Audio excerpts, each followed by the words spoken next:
Alrighty, so UFC Manel Kape versus Astu Almabayev has taken place, and it was a pretty good card overall, but we move on to the next week of UFC 313. And if you're new around here, I basically do picks and predictions and breakdown videos of every single UFC event. I've been a newer fan to the UFC game, and I basically make all my picks based off pure passion and muscle memory since I've been watching almost every single event for the past 3 years. When I say almost every single event, I mean I've maybe missed one or two, if that. Yeah, I inject this sport into my veins and I love talking about it. So, with that being said, let's get into the predictions for UFC 313. Alex Pereira versus Magomed UNK. So, or as some people call him, UNK alive. So, starting off with the early prelims, we have Mayron Santos versus Francis Marshall. Now, if I remember correctly, is Francis Marshall coming off a win? Because I remember he looked like shit. Yes, it was to that guy. Dennis Bazooka. Is it Bazooka? Yeah, I think that's how you pronounce it. But he fought other people, right? Isaac Dalgarian, I remember that. Yeah, he got his ass whooped. And William Gomez made him look like a bitch. And to be fair, William Gomez is a pretty good fighter, as we found out. But, ooh. You know, that's actually not bad, you know? Losing to Isaac Dalgarian and William Gomez isn't that bad. A split on William Gomez? It's not bad. It's not bad. But, ooh, and the Connor Matthews on the Dana White Contender Series. I don't know. He's young. I don't want to do it. I really don't want to do it. I believe this guy is a... I was going to say debut, but no. He made his debut against fucking Con Offley, right? I'm not tripping. Yeah, it was off Con Offley.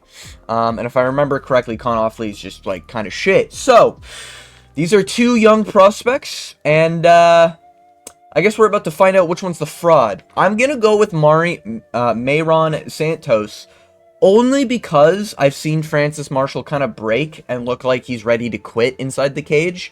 And I didn't see that with Marion Santos, Santos here, you know. I didn't see that with Santos. Santos to me kind of strikes me as like a decent prospect so far, and I don't really have any good reason to think that he's not going to do well in this matchup. Francis Marshall is also very hittable. And a lot of his fights, he kind of does just stand in front of his opponent, and sometimes he just won't reply back. Like, sometimes his opponents... Like, I hate when opponents will sit there, take 3 jabs, and then, like, throw 1 cross, and then all of a sudden he thinks he's up the round. You know? So, you know, featherweight... Damn, Francis Marshall is featherweight? Really? Interesting. No, I'm going to go with Mayron Santos here, and let me just whip out the notepad. Actually, I'm going to do that after. I don't really care. I'll probably remember. This card's pretty small, unfortunately. Moving on, we have Alex Morono versus Carlos Leal. Now, it is sad that Alex Morono is where he is today. I believe he's actually coming off, is it 2 or 3 fights in a row he's lost? D-Rod beat him. Nico Price fucking beat him. To be fair, Nico Price isn't that bad. And he beat Court McGee, but this was pretty close.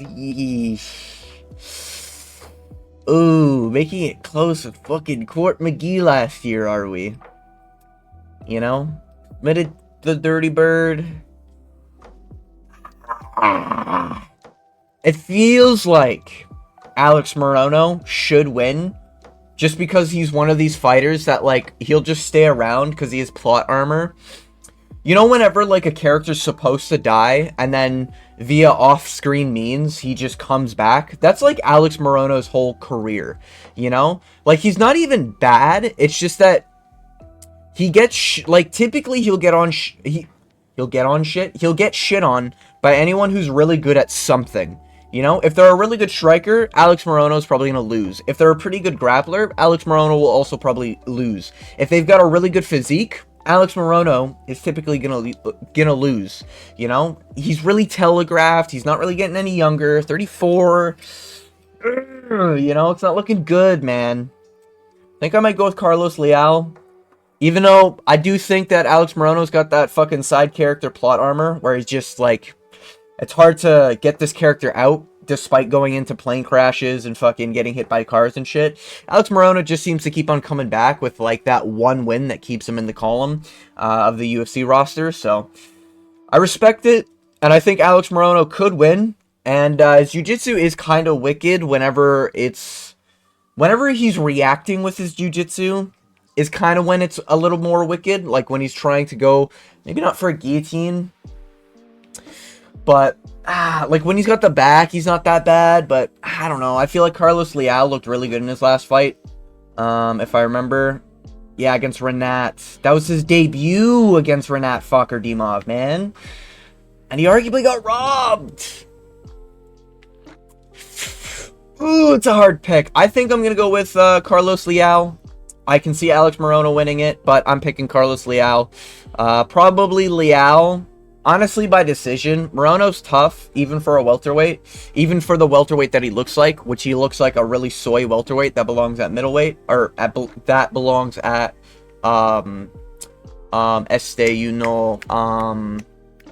lightweight. I don't fucking know why I couldn't remember the divisions for a second there, but yeah. Going with Carlos Leal. Moving on. We have prelims. Bruno Ferreira versus Armen Petrosyan. I'm going with Bruno Ferreira, and I think he's going to get it done round one. Armen Petrosyan sucks on the feet. He's slow. He's plotty. He doesn't really move his head. He doesn't have great technique. I know some people consider him a good kickboxer, but at this point, I think he's just open on the feet at all times for a KO, and there's only a few people who can really expose that. One of them ended up being Shara Bullet. But I think Bruno Ferreira is probably going to land a nice, like, over-the-top hook, and that will probably rock the shit out of Armen Petrosyan. I don't think Bruno Ferreira is bad, despite some of his performances. I just think he struggles a lot when it gets into the later rounds. He's like DDP, but with, like, a normal human's gas tank, if that makes sense. Like, his technique really isn't that bad. It's just that he does get gassed out really fast, you know? But I'm hoping Bruno Ferreira can get this done. I'm a big fan of Bruno Ferreira. He was one of the first fights that I watched when I was getting into the UFC. When he knocked out Gregory Rodriguez, I thought that fight was sick. I hope Bruno Ferreira can pull this one through and, you know, become something of a decent level of prospect in the division, you know? He has lost to... Who was his last fight? It's that fucking... It's the guy who lost to Strickland. Not Asu Almabayev. What the fuck is his name? Abus Magomedov. I was thinking of the Asu, you know? But anyways, yeah, I'm going with Bruno Ferreira. His last performance, he almost, to be fair, he did almost KO Abus. In fairness, you know? And I think Petrosyan is way more shit than Abus Magomedov. So I think Bruno Ferreira is going to go in there and make it look light work. And I think it, like, you know, he'll look like the Bruno Hulk Ferreira that we're used to seeing in the octagon. Right? Because he does have more wins than losses, right? Because he beat Gregory. He beat Phil Hawes. He lost to Ruzaboev. Then he beat someone else. And then I think he lost to Abus. Who did he beat after Ruzaboev? I don't even remember. Can't remember. Regardless, I think Bruno Ferreira gets it done. However, I think with age, Bruno Ferreira is going to, like, as a fighter, I think Bruno Ferreira is going to age very fast. You know, like, by 35, he's probably going to get shinned all the time, and he's just going to look really shit out there. But I think right now at 32, he's going to look really good. At least for round one. Moving on, we have Joshua Van versus Ray Tutura. Both really young. Joshua Van I got a lot of respect for. Despite him getting knocked out by Charles Johnson. And Ray Tutura, I believe is the K-pop star or something like that. Some sort of fucking star, singer, something. Ultimately, he had great... Yeah, this Carlos Hernandez fight, he had great control time with the takedowns, and he looked really good on the ground, all things considered, because Carlos Hernandez isn't that bad on the ground.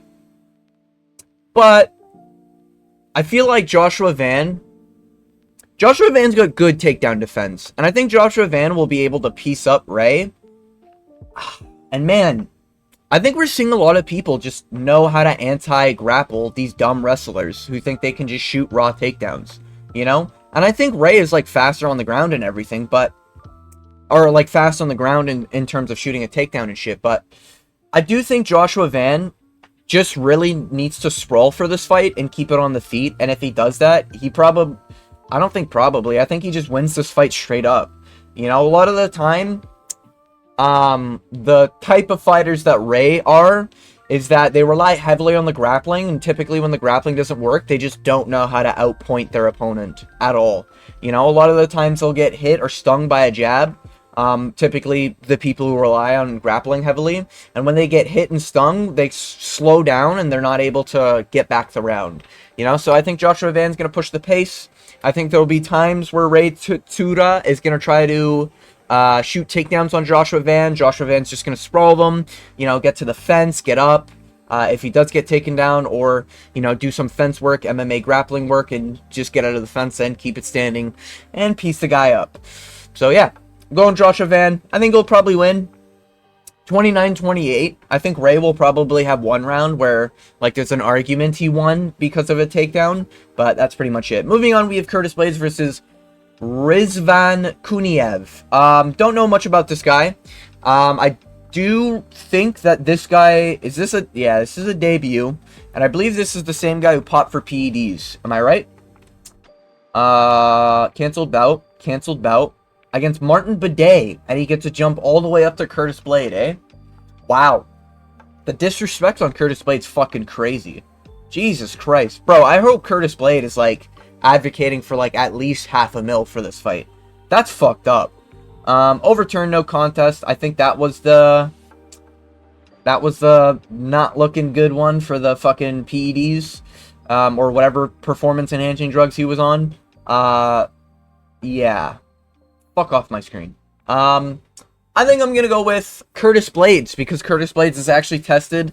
He fights at a high level consistently. He's been doing it consistently, and while he's chinny at times, I think ultimately Curtis Blades will probably hit harder, and I think he knows what to do in his career now. It's just a matter of, like, if you're actually more skilled than Curtis Blades, you know? Like, I think if you beat Curtis Blades, you are just more skilled than him now.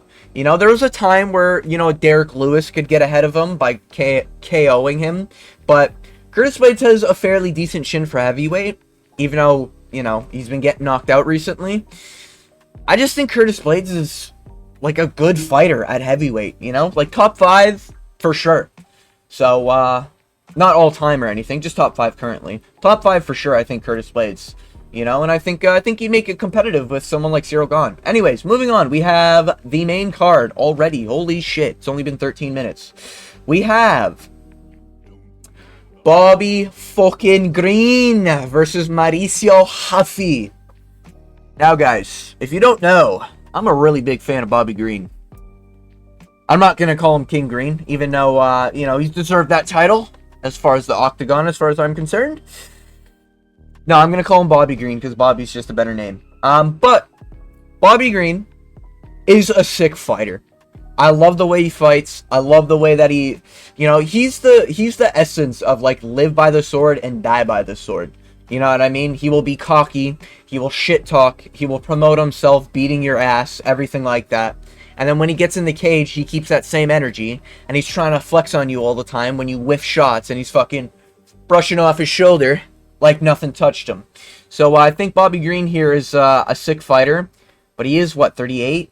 That's... Fuck, 10 years age difference, man. But, like, Bobby Green is such, like, a good fighter that he can pull this off. Like, I can see it, you know what I mean? It's like with the Grant Dawson fight. Bro, people forget, man. Grant Dawson was like a minus 1,300 favorite in that fight. And King Green literally 1-2 punched his ass. I don't think Mauricio Huffy... Like, Huffy is good, but he will let rounds slip by. Fuck, man. This is tough. I think I might go with Bobby Green. Like, I respect Huffy, but it wasn't James on top, right? What's his name? Oh, it is James on top. Ah, man. Like, Jamie Malarkey, completely fucking chinny. Makes sense why he gets put out. And I've no doubt Mauricio Huffy hits pretty hard. The thing is, though, is that Mauricio Huffy makes a lot of mistakes as a fighter. Like, he flexes, don't get me wrong, and he's got some of the sickest moves I've ever seen in a combat sport. Like his no-look shovel hooks and his fucking scissor sweep that he goes for on Jamie Malarkey. But the problem with Huffy is that he will, like, man, that Lawn Top fight, if he didn't knock down Lawn Top or didn't have, like, the visible damage on Lawn Top's face, Lawn Top was outpacing him in every round. He was outlanding him. I think he actually did outland him in every round. And there was, I think, one round where he, like, doubled the strikes. Maybe even, maybe it wasn't the third, but man, that fight was fucking really close against a short notice catchweight opponent. You know what I mean? And Lawn Top isn't good. Like, he's just tough, and that's really it. Fuck, man. King Green is good, and I respect Huffy. I think I'm gonna go with King Green. Fuck, man. Part of it is because he got knocked out so, like, that knockout he suffered from Jalen Turner was one of the worst knockouts of all time. But even that knockout, he came back his next fight and still looked tough as shit. Granted, it was Jim Miller, but he still, like, toughed it out against Jim Miller and kind of whooped him for 3 rounds. Jim Miller's fucking good, you know? I don't know yet if I can say Mauricio Huffy beats Jim Miller, you know? But I think Huffy's going to have to get out Bobby Green in the first round, and if he doesn't, honestly, Bobby Green could make this fight, like, look a pretty good dogfight, land good shots on Mauricio Huffy, and get Mauricio Huffy wobbled a little bit here, you know? Little wobblestone, cobblestone knees, you know? A lot of these fighting nerds guys, they like to acknowledge their opponent when they're doing well. I don't like that in a matchup like King Green. You know, King Green is that opponent that's going to make you... He's going to make you strike the way he wants you to strike. You know what I mean? And ultimately, it comes down to if Bobby Green gets chinned or not. And I don't think Bobby Green's going to get chinned. Like, he could, but I can just see him. Like, in a 5-round fight, for sure, I'd pick Huffy. But in 3 rounds, man, I think Green can survive, you know? I think he's going to survive, and I think he's probably going to win a 29-28 decision. You know, I think he's going to pour it on Huffy. I think he's going to be up on rounds, and I think Huffy's going to be missing a little bit. Either because he's not fucking looking, you know, and there might be some points, like maybe in the 3rd round, he's taking it really seriously, and he's whooping Bobby Green, but I think Bobby Green still got it, you know? He still looks really good out there for a 38-year-old. So I'm going with Bobby Green, trusting in the old dog. Anyways, moving on. We have Amanda Lemos versus Eisman Lucindo. So if you don't know, I do this really high-tech method. You know, shout out to We Want Picks because they use the Pick Doctor. But there's a lot of other high-tech methods people use. I use an ancient old technique, as you can see right here. So we have the head side and we have the tail side. So we will flip the coin. Heads is left, tails is right, and we got... Oh, fuck. We got... What do we got, boys? What do we got? We got heads. All right. Heads was left, I believe. So we're going Amanda Lemos. You know, Amanda Lemos, she's, you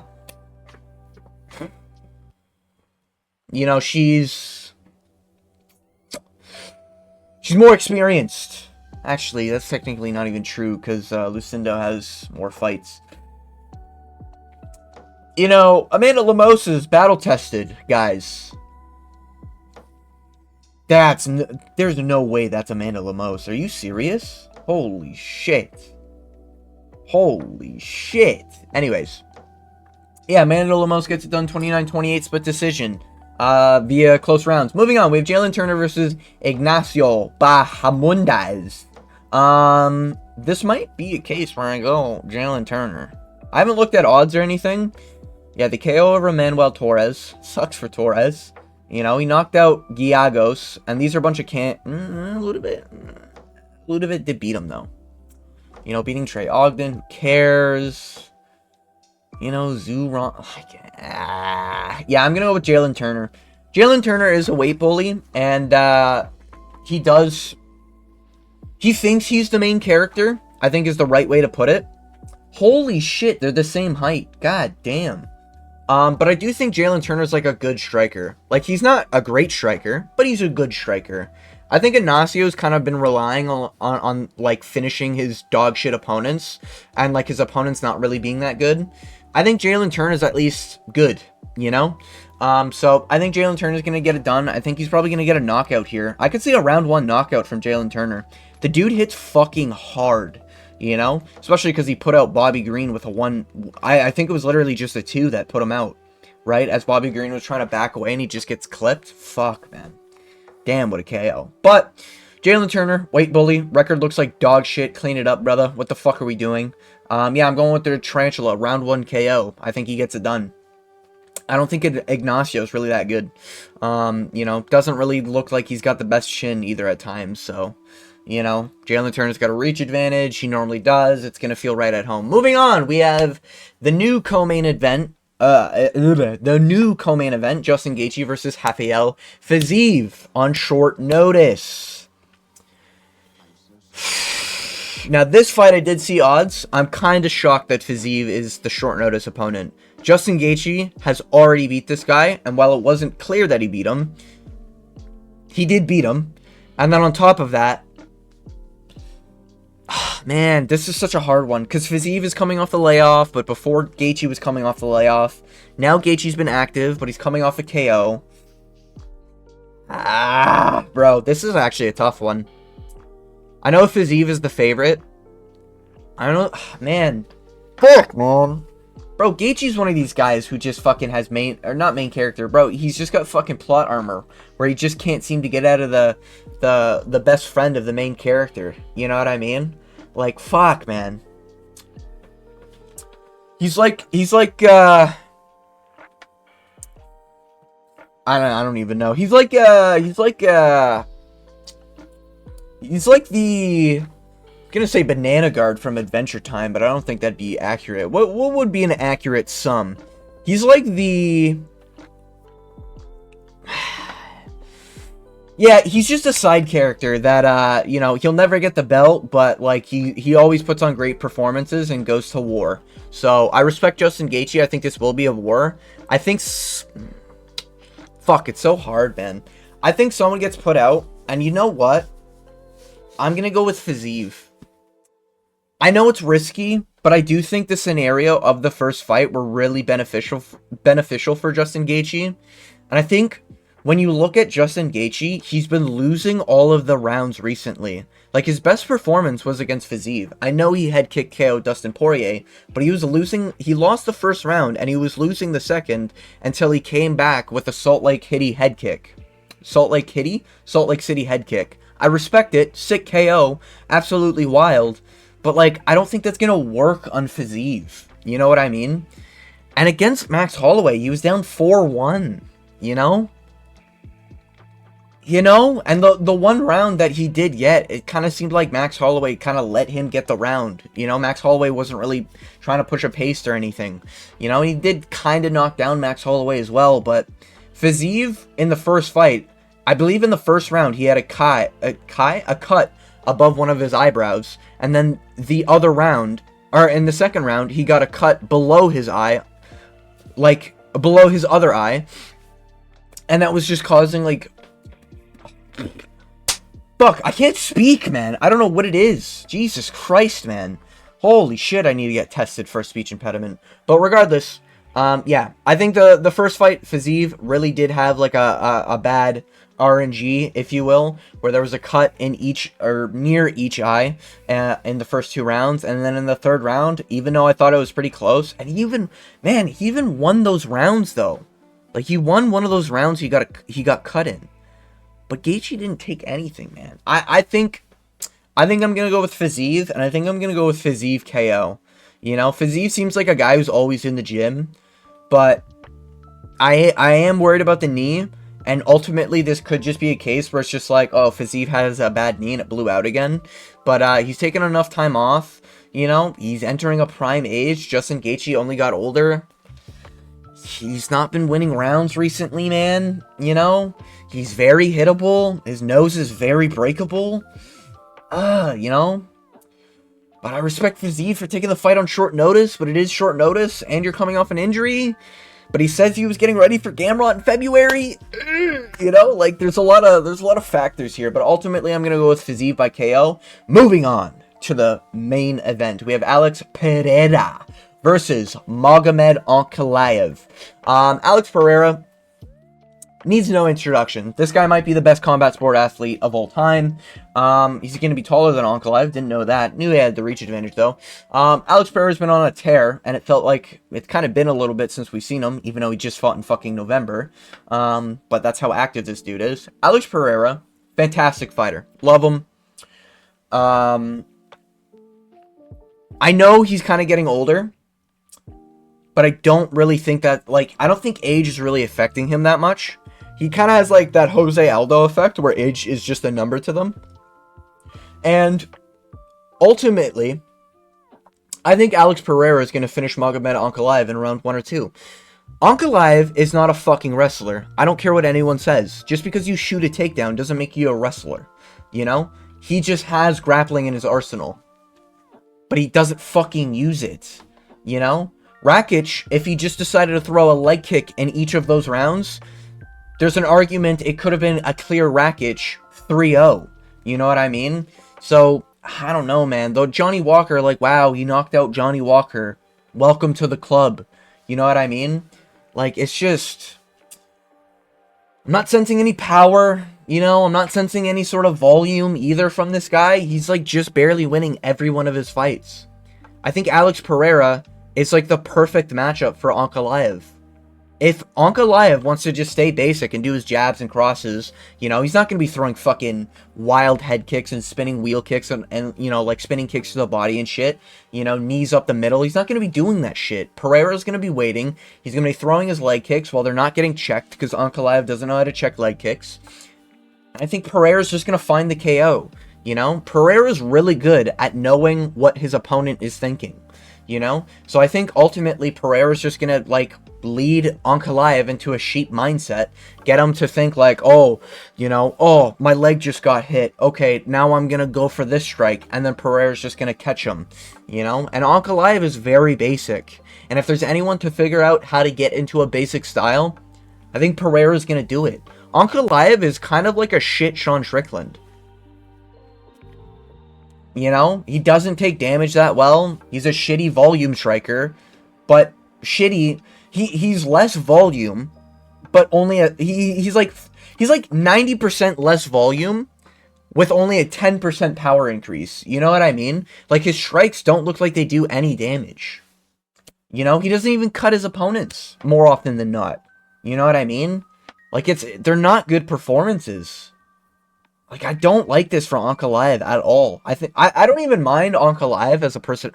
Maybe not as a personality, because he's kind of dry. But I don't mind him as a fighter in terms of, like, his shit talk. You know? He'll at least say that, like, you know, he's going to go in there and fucking maul you or whatever type shit. You know? He at least tries to make it interesting. But ultimately, like, if Paul Craig's submitting you, you know what I mean? I think Pereira showcased that Paul Craig, you know, Paul Craig laid out some blueprints, and Pereira has just been able to modify them and find KOs based off those blueprints. You know, Jamal Hill getting slept, and now we have Magomed Ankalaev getting slept as well. I do think ultimately he does get finished in round 1, but I could see a round 2 KO after Pereira looking good in round 1.